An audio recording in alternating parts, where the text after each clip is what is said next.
좀 이렇게 간단하게 그냥 핵심적인 내용을 함께 살펴보면서 말씀을 나눌까 합니다. 군대에서 그날 저녁 식사 메뉴가 돈가스였다고 합니다. 근데 사병들이 이제 저녁 배식을 받기 위해 이제 그 길게 줄을 서서 배식을 기다리는데 어떤 사병 하나가 소스 없이 돈가스 고기 2개만 딸랑 받아가지고 이렇게 나오면서 투덜거립니다. 옆에 있는 전우가 묻습니다. 왜? 소스가 없어? 소스 없대. 헐. 그래서 이제 불평을 하게 되었는데 그 이유는 배식차가 돈가스 한 상자, 소스 한 상자 내려놓고 가야 되는데 몰라가지고 부지 중에 돈가스만 2상자 내려놓고 갔다는 거예요.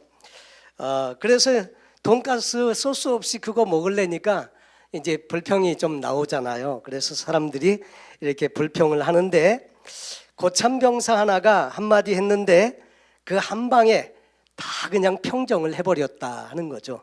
뭐라고 했느냐면 조용히 해 이것들아. 지금 어떤 부대에서는 소스만 2개 먹고 있을 거야. 그러면서 이제 그 한마디에 다 불평이 이제 사라지고 말았다는 거죠. 우리의 삶에 보면 마음의 방향을 어떻게 두느냐에 따라서 감사할 수 있는 것도 있고 또 불평할 수 있는 것도 있고 그렇다는 거죠. 자, 오늘 본문 내용에 보면 요한복음 6장에 오병이어의 기적 사건이 그 배경이 기록되어져 있습니다.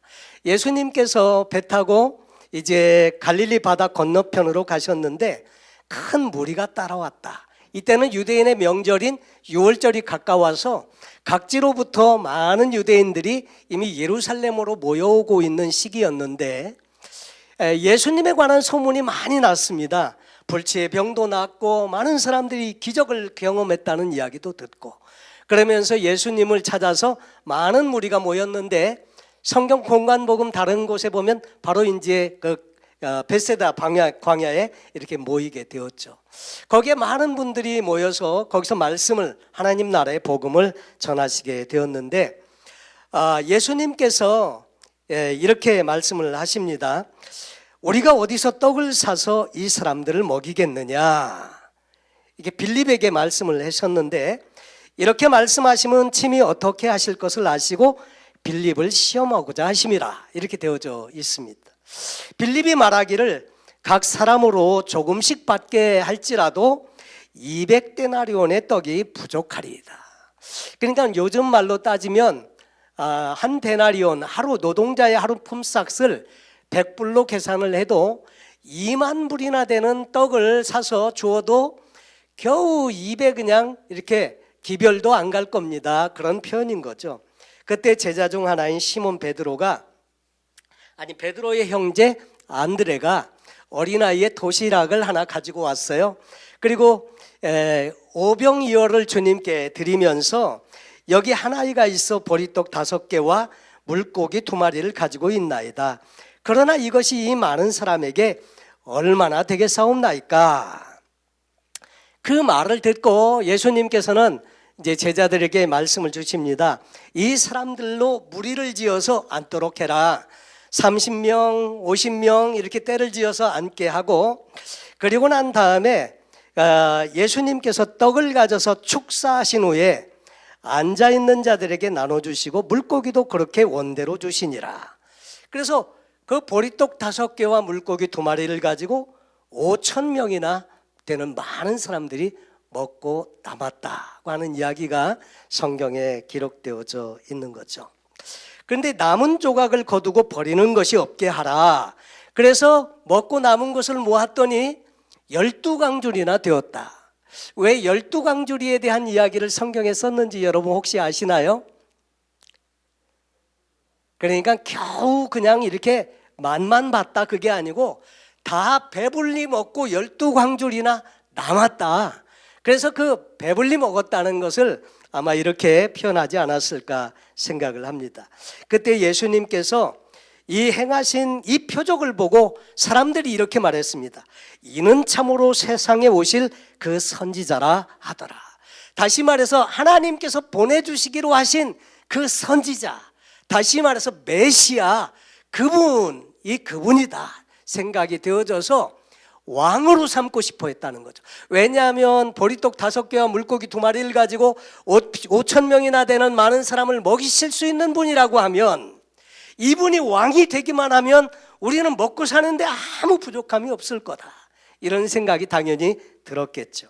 그래서 예수님은 그들이 와서 자기를 억지로 붙들어 임금으로 삼으려는 줄 아시고 다시 혼자 산으로 떠나가시니라. 그러면서 제자들에게는 무리를 흩어 보낼 것을 명하시고 너희는 배 타고 건너편으로 가라. 그리고 예수님은 산으로 가셨어요. 그리고 무리가 다 흩어졌죠. 근데 그 다음날 아침에 사람들이 이제 그 배를 타고 와서 분명히 배가 하나 있었고 제자들은 배 타고 갔고 예수님은 산에 올라가시는 것을 봤으니까 예수님이 분명히 거기 계실 줄로 알았어요. 그리고 예수님을 찾아왔는데 예수님은 지난 밤에 그 바다를 어떻게 건너셨어요? 걸어서 건너가셨어요. 제자들이 배 타고 가면서 풍랑을 만났는데 예수님이 무리로 걸어오셔서 풍랑을 잠잠케 하시고 그리고 같이 그 건너편으로 가셨다는 거죠. 자, 그런데 예수님을 찾다가 보니까 없으니까 다시 그들도 배를 타고 건너편으로 가서 그 예수님의 제자들이 있는 곳에 가서 보니까 예수님이 거기 계신 거예요. 그래서 예수님께 이렇게 말씀을 드립니다. 랍비여, 언제 여기 오셨나이까? 아무도 모르죠. 언제 거기 갔는지. 배도 이미 하나밖에 없는데 제자들이 타고 갔고 갈 수 있는 방법이 없는데 어떻게 왔냐 이 말이죠. 근데 예수님께서 그들을 보시면서 이렇게 말씀하세요. 내가 진실로 진실로 너에게 이르노니 너희가 나를 찾는 것은 표적을 본 까닭이 아니고 떡을 먹고 배부른 까닭이로다. 내가 그 선지자라는 표적을 보고 나를 쫓아온 것이 아니라, 다시 말해서 내가 메시아라고 하는 그 선지자라고 생각되어서 나를 쫓아온 게 아니라 떡 먹고 배불러서 그 떡을 기대하고 나를 찾아온 거 아니냐, 이렇게 말씀을 하고 있는 거죠. 그러면서 27절 말씀에 이렇게 말씀하십니다. 썩을 양식을 위하여 일하지 말고 영생하도록 있는 양식을 위해서 해라. 이 양식은 인자가 너에게 주리니 인자는 아버지 하나님께서 인치신 자니라. 영생하도록 있는 그 양식은 내가 준다 이 말을 하시고 있는 거죠. 그들이 묻기를 우리가 어떻게 하여야 하나님의 일을 하오리까? 하나님 일 하고 싶습니다. 근데 어떻게 하는 것이 하나님의 일을 하는 것이냐? 예수님 말씀은 하나님께서 보내신 일을 믿는 것이 하나님의 일이니라. 그러니까 다시 말해서 하나님의 보내신 나를 믿는 것이 너희가 할 일이다, 그 말을 하고 있는 거죠. 그 사람들이 다시 이렇게 말합니다. 그러면 우리가 보고 당신을 믿도록 행하시는 표적이 무엇입니까? 하시는 일이 무엇입니까? 기록된 바 하늘에서 그들에게 떡을 주어 먹게 하였다 함과 같이 우리 조상들은 광야에서 만나를 먹었습니다. 그러니까 이스라엘 백성들이 출애굽하고 가나안 땅에 들어가기 전에 40년 광야 생활을 하면서 40년 동안 그들이 먹은 것은 만나를 먹었다는 거죠. 떡을 먹었다는 거죠. 그러면서 당신이 그 사람인 것을 믿도록 하기 위해서 표적을 행하는 그 표적은 뭡니까? 이렇게 말할 때 예수께서 진실로 진실로 너에게 이르노니 모세가 너에게 하늘로부터 떡을 준 것이 아니다. 모세가 준 게 아니라는 거예요. 그 광야의 만나는요. 누가 주셨습니까? 하나님 아버지가 주신 거죠. 홍해를 누가 갈랐습니까? 모세가 가른 게 아니라 하나님이 가르신 거죠. 엘리야의 제단에 불을 누가 내리신 겁니까? 엘리야입니까? 하나님이 내리신 거죠. 마찬가지로 예수님은 그 떡을 준 것이 모세가 준 게 아니라는 거예요. 하나님이 주셨다는 거예요. 그러면서 내가 진실로 너에게 이르노니 모세가 너에게 하늘로부터 떡을 준 것이 아니라 내 아버지께서 너에게 하늘로부터 참떡을 주시나니.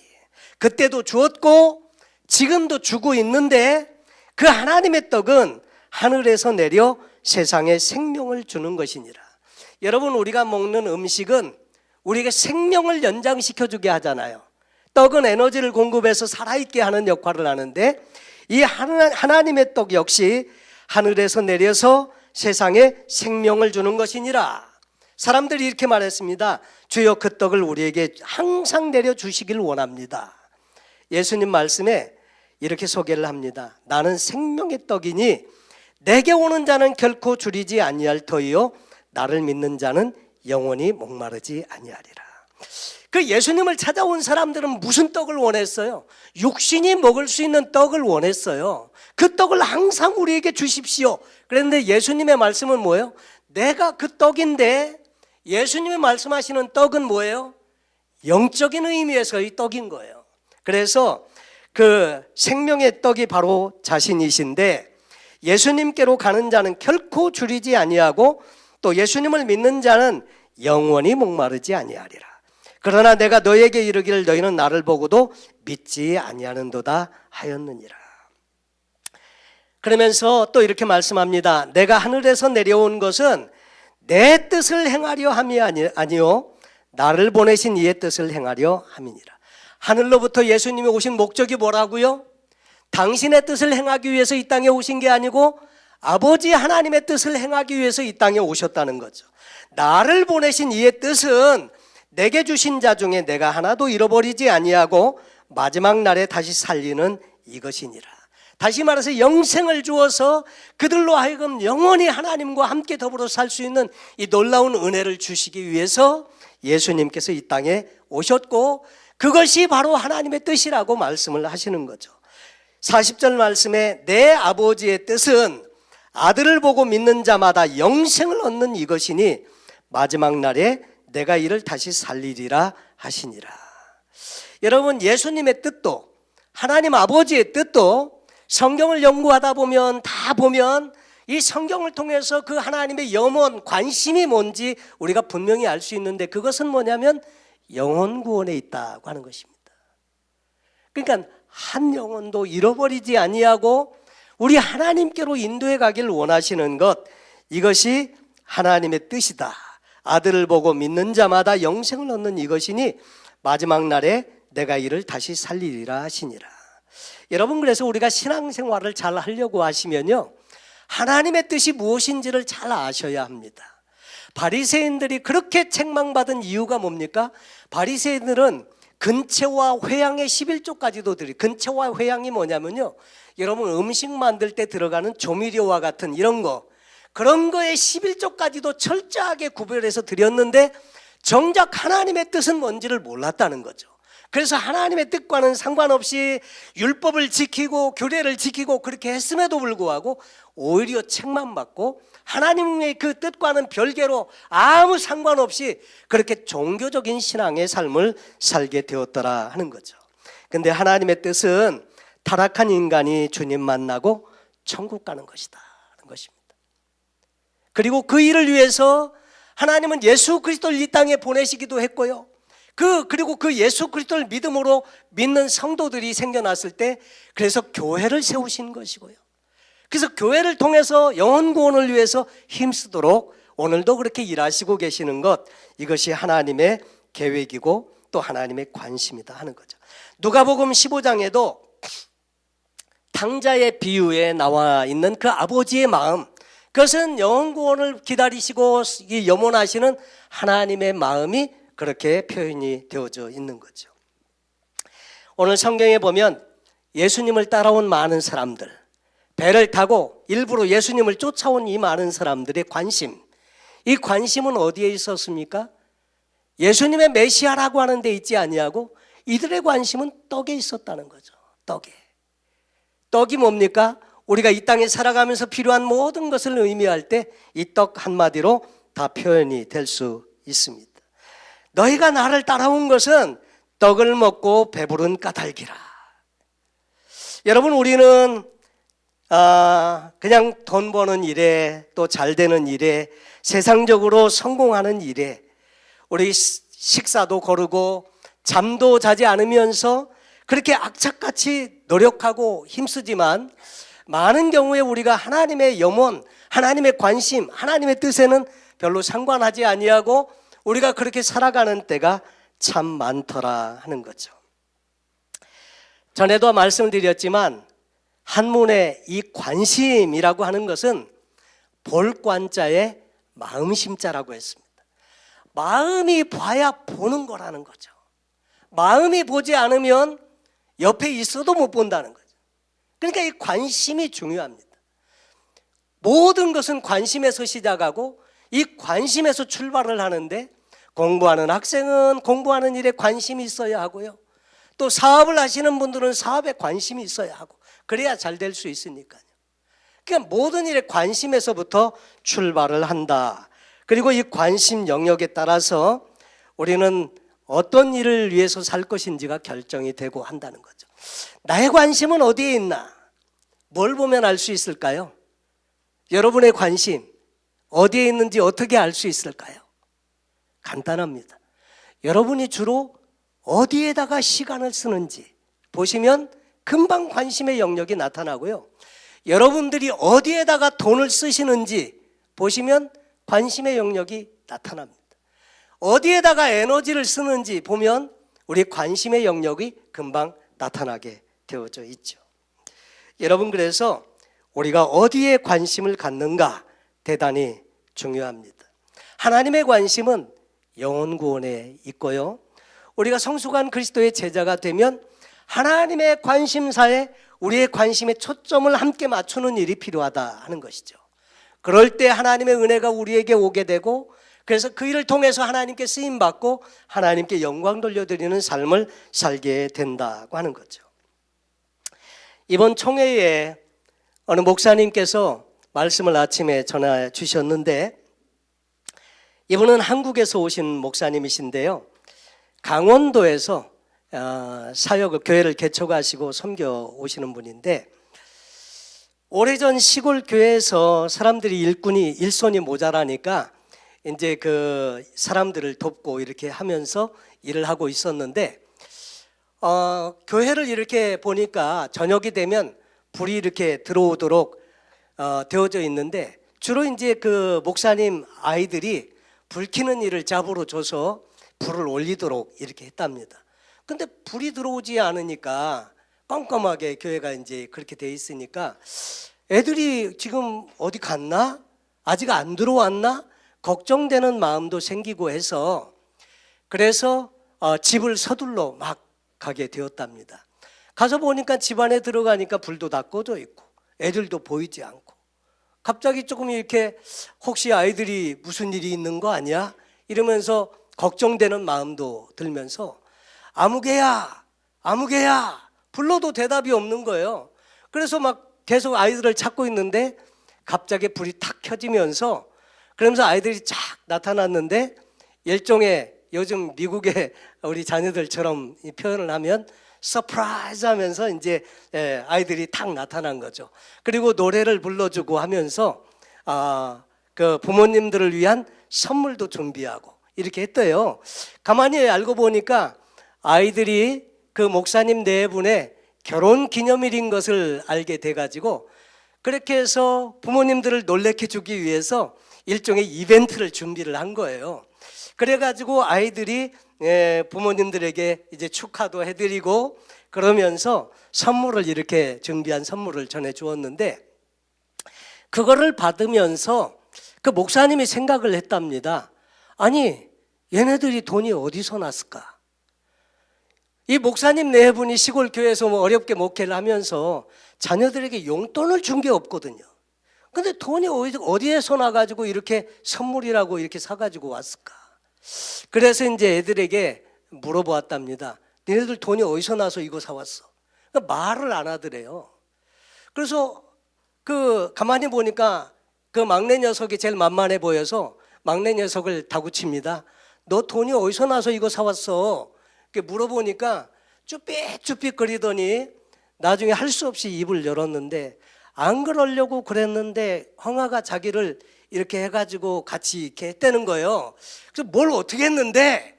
그랬더니 자기들은 부모님들께 선물은 하고 싶은데 돈은 없고, 그러니까 다른 방법이 생각이 안 나니까 그 형제들이 같이 모여가지고 상의를 했대요. 어린 아이들이 상의를 해가지고 그 매일 학교 가는 거리가 20리길이고 한 8km 정도가 되는데 버스를 타고 가는데 버스비를 매일 200원씩을 줬는데 이 아이들이 버스를 타고 가지 않고요, 걸어서 학교를 다니면서 그 돈을 모았다는 거예요. 얼마 동안 그렇게 걸어 다녔냐 그랬더니 10개월 동안이요. 그 10개월 동안에 이 부모님들께 조그마한 선물이라도 하나 준비해 드리려고, 그래서 10개월 동안을 아이들이 부모님들 몰래 걸어서 다녔다는 거예요. 그래서 이 선물을 이렇게 준비해 왔다고 이야기를 하는데, 그 얘기를 들으면서 갑자기 그냥 울컥하면서 가슴에 이게 올라오더라고 그 얘기를 하시더라고요. 근데 그 얘기를 들으면서 저도 역시 좀 마음에 많이 찔림을 받았던 것이 뭐냐면, 그렇게 어린 아이들이 부모님을 위해서 정말 그 조그마한 정성이라도 보태려고 모아서 기쁘시게 해드리려고 10개월이나 그 차를 타고 다니지 아니하고 걸어서 학교를 오가면서 그렇게 모아가지고 선물을 드리는데, 우리는 하나님을 위해서 뭘 드리면서 살고 있나, 갑자기 이 생각이 드는 거예요.